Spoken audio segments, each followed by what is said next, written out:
Tonight, I just read an article about domestic violence, and it is stated that there are 902 cases of domestic violence happening in Malaysia in this COVID season. 902? Seriously? Yeah, 902 is a high number, right? That's a lot. With this COVID season, everyone feels depressed, mentally, physically, everything.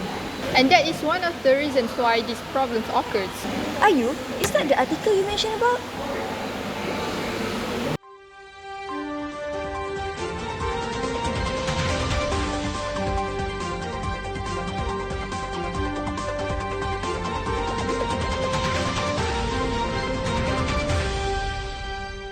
Good evening, you are with me Nurul Arifah on your local daily news, bringing you the latest news updates.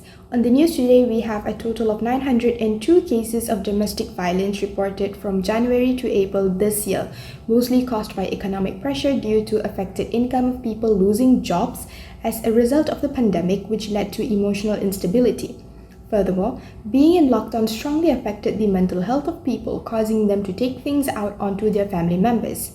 Statistics from the police showed that 5,260 investigation papers had been opened involving domestic violence only last year, whereas the Ministry of Women, Family and Community Development's Talian Kase had received 2,540 calls related to domestic violence cases. The said ministry is collaborating with the Federal Territories Islamic Religious Department, also known as JAWI, to turn mosques into domestic violence transit centers. Two mosques were selected as pioneers of the program, namely the Federal Territory Mosque and the Al Ghufran Mosque in Taman Tun Dr. Ismail, whereas 12 other mosques had been chosen to be a complaint and counseling center for domestic violence victims. The mosques include Al-Imam Ghazali Mosque in Bandar Menjelara Kepong and Al-Qutubi Mosque in Taman Sri Sugambut. According to a recent study done by Women's Aid Organization, 53.3% of respondents believed that domestic violence is a normal reaction of stress or frustration, while 43% believed that a woman can make a man so angry that he is bound to hate her even without the intention to. Finally, 26.5% believe that domestic violence is forgivable if the perpetrator is so angry that they lose control. True, that's the article I read about. That high statistic reading scared me. And we get married because of God, Allah, and want to live happily with our partner, and we need to depend on each other. But based on this record statistic reading, it is not. That's it. By not being able to leave this house anymore, plus this kind of problem, it makes the victim feel depressed. That is the importance of family life education. Family life education? It is like a program to focus on the male power and control over women, sex education, family life, principle of equality and fair treatment. Mostly, it is to develop knowledge and skill that enhance well-being and strengthen interpersonal relationship. I see. If that's the case, this will produce a happy and prosperous family because it provides knowledge about maintaining good relationship among the members of the family. Yep, you got a point.